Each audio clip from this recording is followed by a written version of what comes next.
supaya nggak pernah lupa. Oke? Nah, sekarang coba teman-teman lihat mengenai masalah analisis ini. Ini adalah basic structure of argument ya. Diingat, jangan sampai ada yang lupa, kita singkat dengan ARL. Oke? A-nya itu assertion, R-nya itu reasoning, I-nya itu evidence, L-nya itu adalah link back. Oke? Link back. Nah, sekarang di sini aku ngejelasin satu persatu. A itu apa, R itu apa, E itu apa, L itu apa. Assertion, seperti yang udah aku jelasin, dia adalah title, oke? Judul. Title of arguments. Ingat teman-teman, judul dan topik itu berbeda, ya. Kalau topik itu dia selalu membahas hal yang umum. Kalau judul kita akan bisa lebih spesifik. Sekarang coba teman-teman lihat di sini yang udah aku tulis. Title of argument. Di sini aku garis bawahi ya. In the form of simple sentence. Ingat, jadi dia usahakan buatlah judul argumen kalian itu seperti bentuk apa? Kalimat sederhana. Ya, jangan sampai aku nggak mau lagi dengar ada yang bilang kayak gini. Aku tanya misal, kamu punya argumen berapa? Misal aku tanya ke Alfi ya.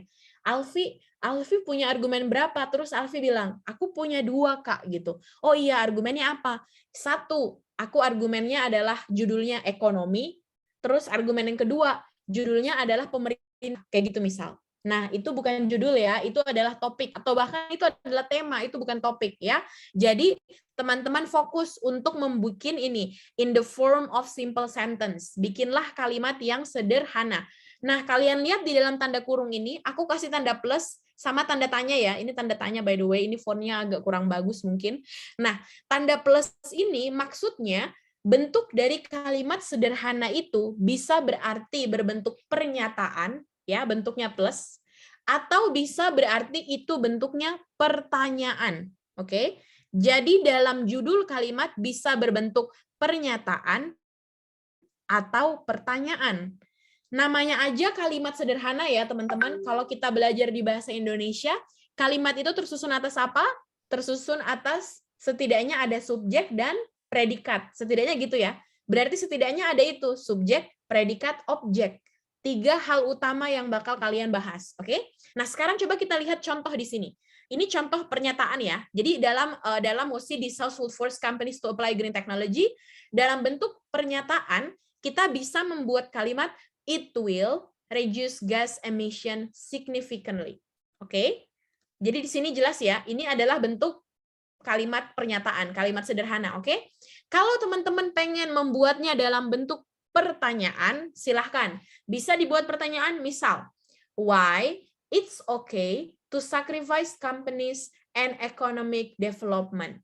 Jadi mengapa sih boleh untuk mengkorbankan perusahaan dan perkembangan ekonomi misalkan, ya. Jadi ini adalah contoh teman-teman. Contoh seperti inilah contoh dari assertion atau judul argumen, ya. Sekarang kita perhatikan bagian poin R. Reasoning atau judul atau apa alasan penguat ya. Jadi di sini aku tulis reasoning itu adalah details of your points. Jadi dia menjelaskan keseluruhan proses, keseluruhan hal yang kira-kira butuh banget dijelasin untuk membuat apa teman-teman? Untuk membuat audiens memahami ide logika berpikir teman-teman. Oke? Diingat, reasoning ini digunakan untuk membuat audiens memahami ide, logika, berpikir teman-teman ya. Jadi namanya aja supaya mereka paham. Supaya logikanya kalian ya, itu bisa nyampe sampai level yang ide yang pengen kalian utarakan kayak di dalam pembicaraan kalian gitu. Nah, itu caranya adalah silahkan berikan reasoning ini. Silahkan berikan penjelasan sedetail-detail mungkin. Di sini ada contoh yang aku berikan. Kita lihat tanda plus ya, berarti ini mengacu ke argumen yang pernyataan ini ya. Ketika kita membuat judul argumen it will reduce gas emission significantly, maka penjelasan kita itu harus mencangkup ini. Explain the process of how it will reduce gas emission. Jadi kita menjelaskan prosesnya seperti apa. Misalkan contoh, after atau misalkan when forcing the companies to apply green technology means we will cut significant gas production towards the company. What does it means? For example, we cut all the smoke producing smoke from our company by switch them to more to more eco-friendly filter for the smoke, for example. Not only that, but also we try to maximize the efficiency of energy of electricity that we use in our industry. Means we cut all the consumption of energy significantly, so that's the moment when the reduced gas emission will happen. Oke, kayak gitu misalkan contohnya ya. Itu adalah salah satu contoh aja. Jadi kalian jelaskanlah tuh prosesnya kayak gimana. Nah, pertanyaannya, kalau reasoning untuk bentuk penjelasan yang pertanyaan gimana, Kak? Nah, di sini ada penjelasannya. Why it's okay to sacrifice companies and economic development? Penjelasannya adalah you just need to explain the justification. Jadi kalian hanya butuh menjelaskan justification. Why environment is in danger and need to be rescued then the company. Ini rescue ya, kurang S nih. Jadi di sini kalau kalian perhatikan dengan baik, ada yang bisa mendapatkan nggak kira-kira apa perbedaan reasoning buat analisis yang bagian pertama ini, yang pernyataan, sama buat analisis yang pertanyaan ini? Ada yang bisa berargumen kira-kira bedanya apa dari analisisnya nih? Dari proses reasoningnya, reasoning analisisnya, adakah? Kak, berarti yang assumption ini masih sebuah judul, lalu reasoningnya itu adalah jawaban dari assumption.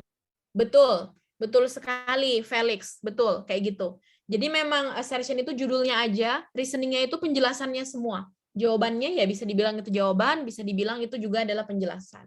Kayak gitu Felix. Nah, kira-kira nih, coba kalau kalian perhatikan dari bagian poin R yang aku jelasin ya. Yang pertama, explain the process of how it will reduce gas emission.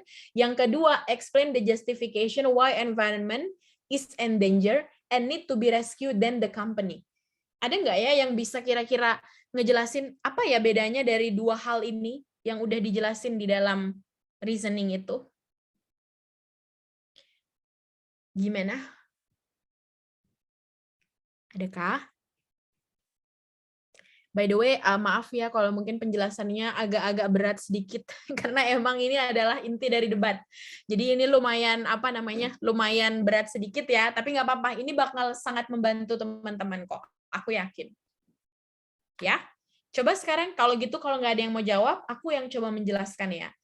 Kita lanjut dulu ke bagian E atau evidence di sini. Nah,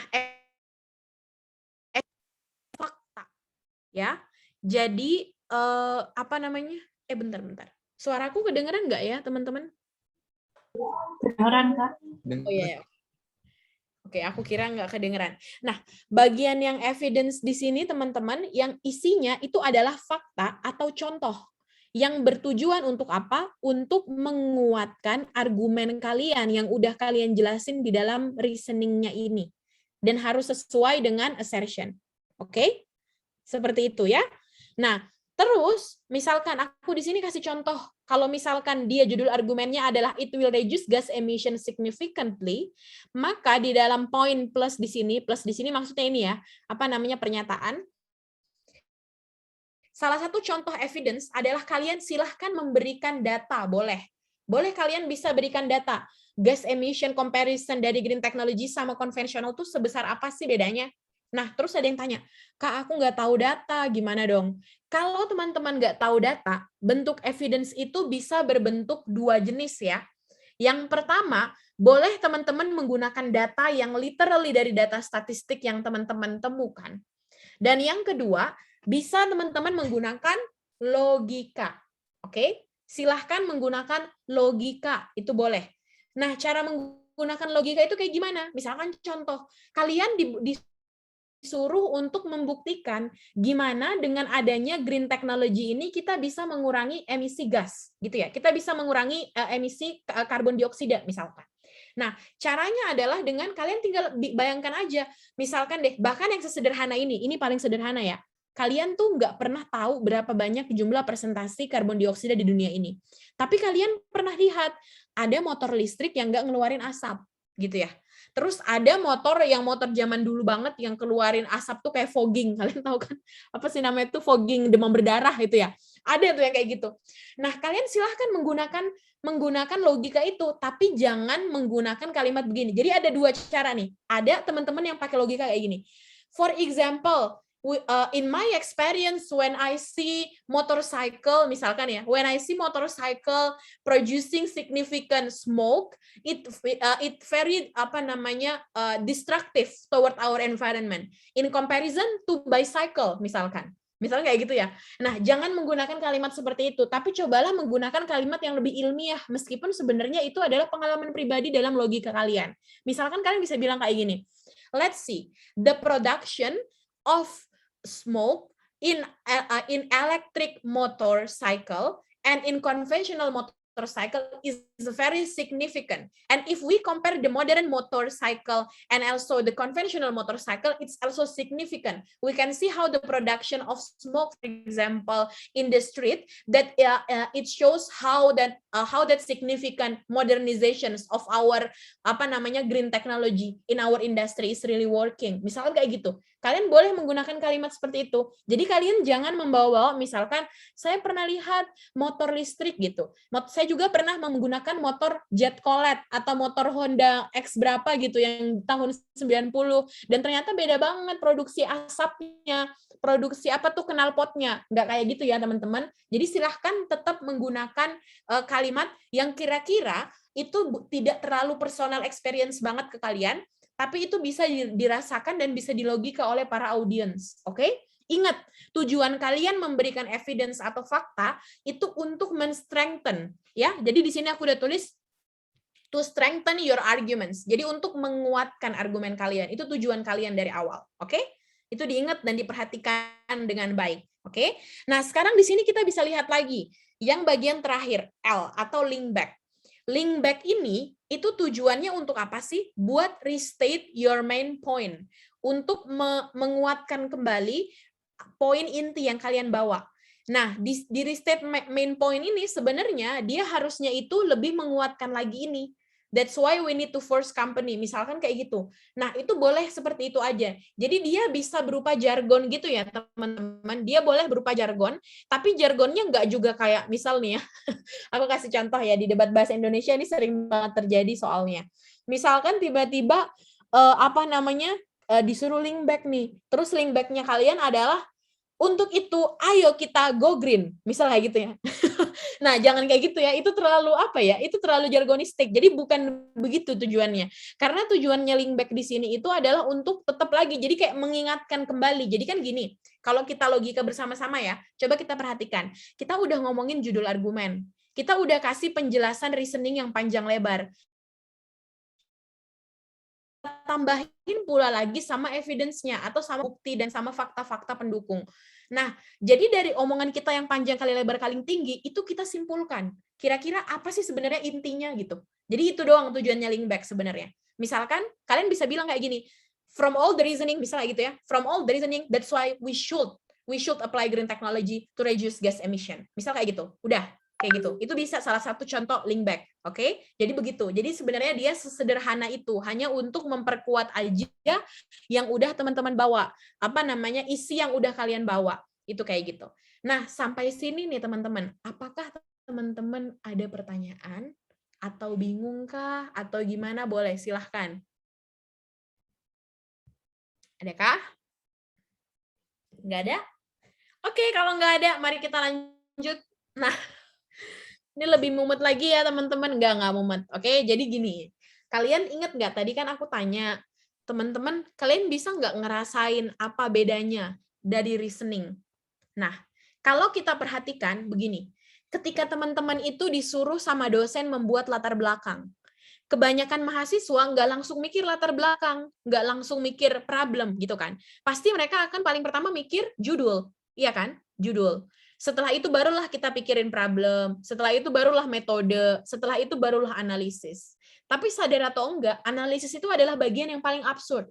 Oke? Kenapa aku bilang paling absurd? Karena dia tidak terikat oleh apapun. Dia benar-benar pure, harus tujuannya cuma menjelaskan bagaimana menjawab pertanyaan, ya kan? Menjawab problem. Kayak gitu, oke? Nah, di dalam debat, sebenarnya kita punya cara, teman-teman, untuk melakukan analisis, oke? Itulah kenapa ada yang namanya tipe argumen. Tipe argumen di dalam debat itu kita bagi menjadi 2. Kalian ingat penjelasan tentang masalah tipe mosi? Kalian ingat ya? Ada yang namanya value judgment, ada yang namanya proposal motion. Ingat kan tentang itu? Nah, hal itu sama persis dengan tipe argumen. Oke? Jadi ini yang aku jelasin di sini adalah apa? Kan kalian udah menemukan judul argumen. Jadi ini kita udah ada di step keempat lah, bisa dibilang kayak gitu ya. Step pertama, kalian udah ngerti mosinya tuh mau ngomong apa. Step kedua, kalian udah selesai untuk menjelaskan dishouse-nya siapa, impact-nya apa. Step ketiga, kalian udah bisa menentukan assertion yang tepat. Step keempat, cara menentukan analisis yang tepat dalam argumen. Begini caranya ya. Sebenarnya setiap argumen itu punya karakteristik sama persis seperti mosi. Oke? Diingat, setiap argumen itu punya karakteristik yang sama persis seperti mosi. Coba kita perhatikan di kalimat pertama. It will reduce gas emission significantly. Ini tadi judul argumen dalam bentuk pernyataan ya. Jadi dalam bentuk tadi. Tapi di sini teman-teman ingat, aku nggak bisa memberikan kalian hint seperti caranya aku mengajarkan kalian tentang proposal sama value judgment. Karena di sini ingat, bentuk judul argumen itu selalu ada pertanyaan atau bentuknya pernyataan. Jadi jangan terpaku, misalnya gini, oh berarti Kak, kalau misalkan dia bentuknya pernyataan, selamanya dia likelihood proses. Bukan, nggak kayak gitu. Terus kalau dia bentuknya pernyataan, selamanya dia value judgment. Bukan kayak gitu juga. Oke? Jadi caranya adalah kalian harus memahami mau mosi itu apa. Oke? Atau mau argumen itu apa. Argumen yang pertama coba kita perhatiin ya. Kita ingin membuktikan bagaimana green technology itu akan mengurangi gas emission secara signifikan. Itu yang pengen kita lakuin ya. Itu yang pengen kita buktiin. Karena kita ingin membuktikan bagaimana, ingat, bagaimana caranya itu untuk mengurangi gas emission, otomatis kita perlu menjelaskan proses atau proses berpikir, proses analisis bagaimana gas emission itu akan berkurang secara signifikan. Oke? Oleh karena itu, kita menyebutnya dengan analisis likelihood. Jadi di dalam reasoning kalian, isinya itu adalah analisis likelihood. Oke? Di dalam analisis likelihood, kalian itu perlu berfokus kepada beberapa hal nih ya. Di sini ada 3 hal yang perlu kalian fokusin. Yang pertama, fokuslah di dalam menganalisis cause and effect. Sebab dan akibat. Oke? Misalkan di sini kita lihat ya, cause-nya itu apa? Forcing green technology. Itu adalah penyebabnya. Oke? Dampaknya adalah kita bakal nge-reduce gas emission. Itu yang bakal terjadi. Berarti yang ada dalam pertanyaan dalam analisis adalah satu, how, bagaimana kita itu memaksa green technology, ya kan? Yang kedua, how this forcing atau cara memaksa ini itu menyebabkan gas emission itu berkurang. Kayak gitu. Oke? Nah, di sini yang harus kita jelasin. Tapi ada kata signifikan lagi kan? Artinya, seberapa signifikan? Nah, di sini bisa jadi kalian jelasin kayak gini. Aku kasih contoh penjelasan ya. Ini nggak aku tulis, tapi aku omongin aja. Boleh ditulis sama kalian atau boleh diingat. Saranku sih ditulis, karena biasanya kita suka lupa. Nah, misalkan contoh. It will reduce gas emission significantly. Itu assertion ya. Jadi misalkan aku sebagai debater kayak gini. I have my first argument. I'm going to talk about how it will reduce gas emissions significantly. We see the cause of the motion by forcing the companies. Means that we force the company to implement green technology. Let's see. The number of company in nowadays is rising time by time, and it's dominated. So the domination of industry is getting bigger and higher in our world today. Means that once we force all companies to implement green technology, the massive changing will happen. When or where the massive changing will happen? The massive changing will happen in terms of processing the products, in terms of filtering the products, and in terms of distribution towards the products. Means that we could create significant cut of gas emission in our world nowadays. How it can be so? let's see the example. Nah, kayak gitu teman-teman. Let's see the example itu udah masuk evidence ya, by the way. Ketika aku ngomong let's see the example, atau mari kita lihat contohnya, itu adalah masuk ke dalam analisis evidence. Jadi yang aku bahas di sini adalah likelihood. Ngertikah kira-kira sampai sini? Jadi itu tadi yang aku maksud dengan cause. Kalian silahkan menjelaskan logika yang terjadi dalam memaksa green technology ke company itu apa. Ternyata yang aku highlight di sini adalah jumlahnya jumlahnya company itu banyak, dan company yang banyak itu ketika kita paksa mereka mengimplementasikan green technology, maka disitulah saat dimana kita mengurangi secara signifikan gas emission yang kita mau. Misal kayak gitu. Oke? Nah, itulah kenapa di sini kita lihat focus on practical explanation on how things works. Jadi maksudnya kita itu berfokus kepada penjelasan praktis kita atau yang bisa setidaknya kita rasakan. Coba deh kalian pikirin, kok bisa Kak Ayu mikir kalau gas emission significantly itu dihubungkan dengan jumlahnya industri yang udah banyak? Kenapa aku bisa berpikir seperti itu? Karena itu yang sebenarnya kita lihat sehari-hari, iya kan? Semua orang yang ada di dalam Zoom meeting ini aku yakin pernah ngelihat gedung-gedung pencakar langit yang tinggi-tinggi itu, ya kan? Pasti semua orang yang ada di dalam ruangan Zoom ini juga pernah melihat seberapa banyak tuh motor-motor yang mereka mengeluarkan asap dan akhirnya sekarang udah mulai nggak ngeluarin asap lagi. Pertanyaannya, apakah itu pure nggak ngeluarin asap lagi atau sebenarnya masih ada asap tapi keluar dalam bentuk lain yang sebenarnya itu ramah lingkungan atau enggak? Kayak gitu kan? Jadi sebenarnya kalian di sini bisa berlogika. Berapa banyak sih motor yang digunakan dalam per hari itu yang memproduksi gas itu bisa diubah menjadi green produk dari green technology yang most likely lebih ramah lingkungan, berarti kan itu besar banget dampaknya. Misalnya kayak gitu contohnya. Jadi kayak gitu teman-teman. Itu yang aku maksud dengan practical explanation. Ya. Jadi penjelasan praktis. Yang sebenarnya penjelasan praktis ini kalian melihatnya secara praktikal. Secara praktis kalian bisa mengalaminya, bisa melihat, bisa mengalami sendiri dan lain-lain. Itu kayak gitu, ya. Oke? Dan ingat di dalam poin ini adalah logical sequence. Jadi harus ada logika berpikirnya itu benar-benar harus diisi semuanya. Jadi proses berpikirnya, oke? Misalkan deh, coba kita ambil cara mosi yang paling sederhana ya. Kalian ingat dulu aku pernah bilang this house would give double food for lunch, gitu ya. Misalkan yang pertama, kalian akan menjelaskan it will increase focus in the class. Jadi akan meningkatkan fokus di dalam kelas karena kalian kenyang. Iya kan?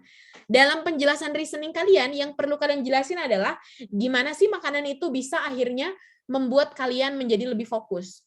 Ya, bisa jadi kalau misalkan kalian expert dan pinter banget ngerti mengenai chemical reaction, kalian bisa tuh ngejelasin tentang proses kimiawi yang terjadi dari makanan sampai jadi energi, sampai akhirnya jadi fokus. Tapi kan kepanjangan ya teman-teman, kalian cuma punya waktu sebanyak 7 menit 20 detik. Jadi silahkan dibuat itu dengan sebagus mungkin, meskipun argumennya itu sederhana sebenarnya, tapi kalian ambillah dari segi practical explanation ini. Jadi dari segi praktisnya, kira-kira apa sih sebenarnya dari praktik kita yang kita alami sendiri, kira-kira itu apa yang terjadi. Misal, once that our tummy atau once that we feel very full, after eating the food means we have the limit for our body. At that point, the limit will be filled up with the food, and we need the process, right?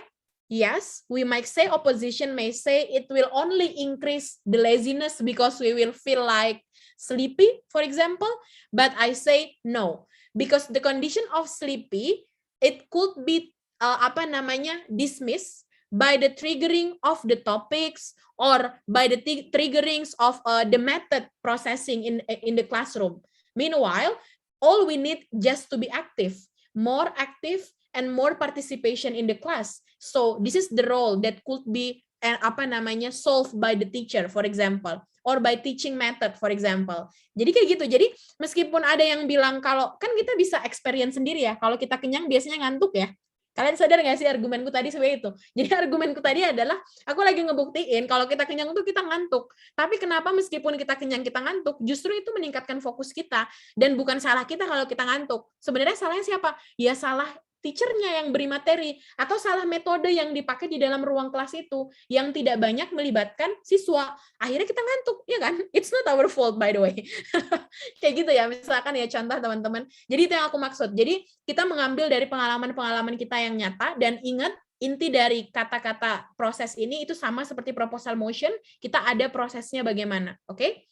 Nah, sekarang yang kedua. Why it's okay to sacrifice companies and economic development. Di sini adalah bentuk argumen apa? Argumen apa aku bilang ini adalah argumen justification? Karena yang perlu kalian lakukan cuma 3 hal ini. 3 hal ini doang ya. Yang pertama, compare the situation happen. Jadi kalian hanya butuh untuk membandingkan situasi yang terjadi dari Mosi. Coba kita perhatikan. Di kata Mosi ini, why it's okay to sacrifice companies and economic development, kalau ada orang yang bilang kayak gini, aku sekarang mau mengorbankan kamu. Iya kan? Kalimat ini udah selesai belum sih? Belum selesai kalimat ini. Untuk apa? Ini harusnya bisa kita tambahin. Why it's okay to sacrifice companies and economic development for environment. Kayak gitu misal. For environment protection. Kayak gitu. Jadi kenapa boleh kita mengorbankan perusahaan, industri, dan perkembangan ekonomi untuk lingkungan? Ya, oke. Berarti ini bahkan judulnya aku di sini belum lengkap. Di sini harus ditambah for. For apa? For environment. Nah, artinya yang perlu teman-teman buktikan di dalam argumentasi ini, reasoning teman-teman, itu bagian poin R, itu isinya hanyalah membandingkan situasi aja. Silahkan dibandingkan what happened to our economy. Kayak gitu. Ya. Terus what happened to our environment. Hingga akhirnya kalian bisa ada di level filosofis ya. Filosofis di sini itu maksudnya apa sih? Maksudnya filosofis di sini itu mendasar banget argumentasi ini. Jadi argumentasi kalian tuh akan sangat mendasar. Coba kita lihat sama-sama di sini ya. Kalian akan mencoba untuk membuktikan kenapa itu benar untuk mempertahankan atau untuk melindungi lingkungan, dan kenapa itu salah kalau kita hanya mencoba untuk mempertahankan ekonomi. Adakah yang bisa memberi argumentasi di sini? Silahkan. Kalau ada, boleh langsung on cam atau boleh langsung kasih penjelasannya. Kenapa itu benar untuk melindungi lingkungan dan kenapa itu salah untuk terus fokus ke perkembangan ekonomi? Silahkan. Saya Kak, menurut saya mengapa perlu mementingkan lingkungan? Felix kelempar ya? Oh, enggak. Yang pertama dikarenakan semua aktivitas ekonomi sendiri itu sumber dayanya dari lingkungan. Ketika lingkungan ini rusak, hal-hal yang menjadi penghasil ekonomi ini udah nggak ada, Kak. Itu argumen saya. Oke, itu oke. Coba kita lihat dari argumennya Felix tadi. Itu yang tadi ya. Jadi dia mengatakan dari ekonominya kalau udah rusak, maka lingkungannya rusak, maka ekonomi nggak bisa lagi.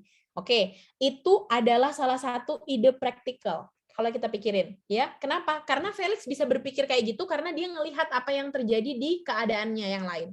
Adakah yang mau memberikan argumentasi filosofis? Yang filosofis nih. Kenapa lingkungan lebih penting buat kita lindungi dibandingkan perkembangan ekonomi? Coba. Saya, Kak. Oke, silakan Izzy. Gimana Izzy? Menurut saya karena kita tinggal di bumi. Jadi secara di dunia yang kita pijak, kita perlu melindungi secara lingkungan kita karena kita butuh bernafas dengan oksigen. Oksigen itu berasal dari lingkungan itu sendiri. Dan sumber daya kayak tadi Felix bilang itu berasal dari lingkungan. Jadi walaupun sebanyak apapun kita menambah banyak perekonomian, menambah banyak teknologi segala macam, tapi kalau lingkungannya nggak diseimbangin, ya jadi percuma juga karena kita tinggalnya di bumi. Itu aja. Oke, Izzy udah berhasil menjelaskan secara filosofis kenapa lingkungan itu penting, tapi belum bisa menjelaskan kenapa ekonomi itu nggak bisa kita kita kejar terus. Adakah yang kira-kira mau menambahkan dari sisi ekonominya?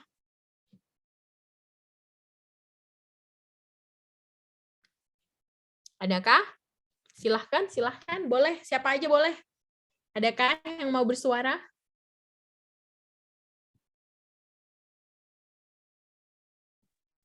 Mau nambahkan, Kak, mengapa tidak perlu pembangunan ekonomi terus-menerus? Itu pertama, hal-hal yang mengejar pembangunan ekonomi ini tidak pernah selesai dan sifatnya itu kadang menghancurkan lingkungan kadang. Biarpun banyak upaya yang dilakukan, tetapi penetapan green teknologi ini menjadi sebuah solusi untuk kita lakukan gitu. Bukan berarti kita tidak mempedulikan ekonomi, tetapi kita memprioritaskan lingkungan, yaitu lingkungan yang tidak bisa dibangun secara dan ekonomi, tapi lingkungan ini bisa dibangun. Jadi akhir kata dari saya, lingkungan itu sendiri irreversible, tidak bisa dibalik, sedangkan ekonomi ini bisa kembali dan lebih fleksibel gitu. Ini Oke. akhir artinya. Betul, bagus ya, bagus Felix sama Izzy, kombinasi keduanya, betul. Jadi betul, apa yang dijelaskan Felix dan Izzy tadi, itu adalah salah satu contoh analisis yang kalian ambil akhirnya secara filosofis. Ya, jadi filosofis itu artinya apa? Kita mengambil basic teorinya, atau penjelasan pembenaran paling dasarnya. Betul tadi kata kuncinya sebenarnya adalah di masalah irreversible sama reversible. Mana yang bisa dikembalikan lagi, mana yang enggak gitu. Ya. Jadi kalau kita misalkan ngomongin tentang masalah environment kayak tadi yang dibilang Izzy, bumi kita nih udah kita nggak bisa apa-apa kalau misalkan bumi kita ini hancur. Izzy tadi ngomong kayak gitu. Sebenarnya kenapa kita nggak bisa apa-apa dan kenapa kita nggak bisa mengembalikan keadaan bumi kita? Because that's irreversible. Karena itu nggak bisa kita balikin lagi kayak gitu. Dan bukan hanya itu, tapi dia irreplaceable. Dia juga tidak bisa digantikan. Jadi udah nggak bisa dibalikin, nggak bisa pula dia digantikan kayak gitu. Sementara kita lihat perkembangan ekonomi kita, it will never stop. Ya, kalau kita sadarin, kita udah berapa kali sih kena krisis ekonomi, iya kan? Kita udah berapa kali sih hampir jatuh jadi negara miskin? Ada berapa banyak sih negara di dunia ini bahkan yang udah dinyatakan bangkrut? Bisalah kalian bawa contoh. Kalian ingat kasus Yunani zaman dulu, dia udah dibilang negara yang pailit, yang bangkrut, yang udah nggak punya uang sama sekali, tapi akhirnya masih bisa kan, dia bounce back, dia masih bisa. Kenapa? Karena we can grow the economic. Namanya aja economy development. Tapi environment development, it's kinda hard to be gitu. Itulah kenapa itu kayak gitu. Nah, itu yang aku maksud filosofis. Bisa ya teman-teman ya?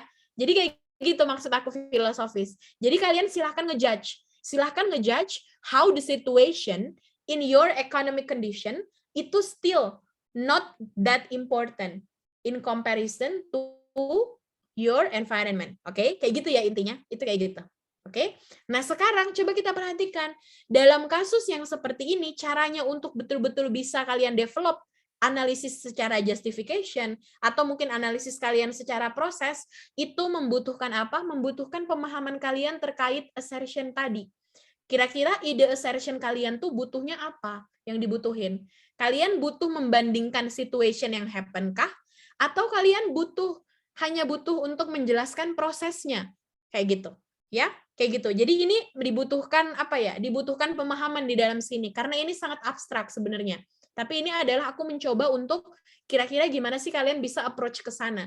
Dan sebenarnya kalau kita melihat hint-nya betul, kalau dia menggunakan kalimat kayak models kayak gini, atau dia menggunakan kata-kata yang berbau future, kayak misal it will, atau it increase, ada kayak gitu ya, atau it decrease, kan itu kita ngomongin cause sama effect ya, jadi kayak sebab sama akibat, itu biasanya pasti kita ngomongin likelihood, oke, atau proses. Tapi kalau dalam inti argumen itu isinya adalah kita memberikan justifikasi, misal kayak, kenapa sih boleh untuk mengorbankan, kenapa sih boleh untuk melupakan, ya nggak, kayak gitu ya. Misalkan kalau kita lagi emosinya tentang apa gitu, kenapa sih kalian boleh untuk melupakan, kenapa sih kita harus move on? Misalnya gitu ya. Hal-hal yang sederhana kayak gitu aja. Coba deh kalau kalian ngejelasin kenapa sih kita harus move on, itu kan isinya kalian nge-compare semua tuh, ngejudge semua tuh di dalamnya. Tapi kalau ada yang bilang, gimana sih kita bakal jadi lebih baik kalau kita udah move on? Itu kan kita ngejelasin proses. Proses buat jadi lebih baik kalau kita move on. Itu kayak gitu kan. Misalkan sesederhananya seperti itu kalau teman-teman berpikir. Kayak gitu ya. Jadi aku berharap di bagian tipe argumen ini bisa ditangkap. Kira-kira sampai sini bisa ditangkapkah atau ada yang mau ditanyakan? Nggak ada? Oke, kalau nggak ada, aku minta tolong Devita buat di-share di chat room ya, untuk Google Form-nya. Jadi silahkan di Google Form ini teman-teman itu isi, dia cuma jawaban A, B, C, cuma A, B gitu. Jadi kayak multiple choice. Isinya adalah kalian diminta untuk menjawab apakah pertanyaan atau assertion itu, kan nanti aku munculin assertion tuh kalau nggak salah ada 5, itu kira-kira termasuk analisis yang perlu dianalisis menggunakan likelihood analysis atau justification analysis ya. Isinya cuma itu aja untuk memastikan kalian beneran paham. Devita gimana, bisa di-share kah? Bentar Kak, Oke. saya pengganti Devita soalnya Devita lagi ada kelas kayu. Oh, alah. Oke, Aku oke, oke. izin share ya Kak Sorry. Ayu. Ya, nggak apa-apa. Iya. Atina ya berarti ya. Thank you, Atina. Iya Kak. Oke.